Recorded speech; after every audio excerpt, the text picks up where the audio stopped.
Mortgage interest rates have climbed 1%. Gas prices are at $2.50 a liter. Happy April Fool's Day. Both of those statements were not true. They got your attention though, I bet. Hopefully that doesn't happen. There are talks, of course, of carbon tax, gas prices continuing to go up. I just checked and they're about the same as where they were yesterday, maybe up a few cents. So nothing too drastic as of yet. Hopefully it stays that way or goes down. Interest rates have also not changed. So the next Bank of Canada announcement is in 9 days from now, April 10th.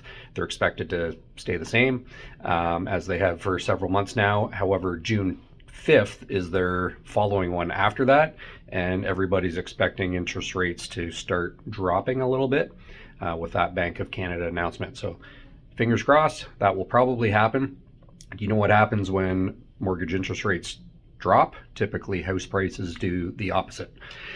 It's a cause and effect type scenario, right? So if you're looking at buying, it may actually be cheaper to buy now with slightly higher interest rates, because chances are if you buy now and you have, say, a 60-day closing, your interest rate may drop before your house actually closes. So just something to think about. I guess June is still slightly more. June 5th is slightly more than 60 days. It's about 64, 65 days. So yeah, something to think about. If you have a bit of a longer closing, your rate might actually drop before you take possession.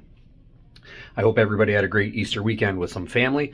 I'm just recovering from that cold. I'm on day 11 of a 7-day cold, so we're getting there. Feeling much better today. Let's get into some numbers. In the past week, London saw 150 new listings hit the system. We saw 57 conditional sales, so that's an offer that has conditions in it, like financing, home inspection, insurance, possibly the sale of a home. And we also saw 107 sales last week. So new listings are actually down. Solds are down a little bit as well. Just looking at some stats here. So yeah, they're down slightly, but again, it was a holiday weekend. Last week we had 198 new listings. This week 150.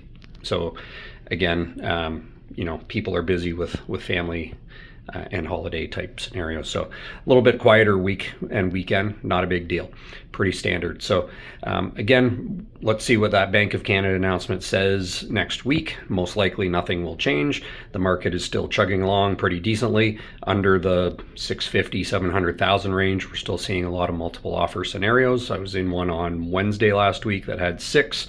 So yeah, we're still pretty active market here in London and region. Reach out if there's any questions we can help with, and happy April.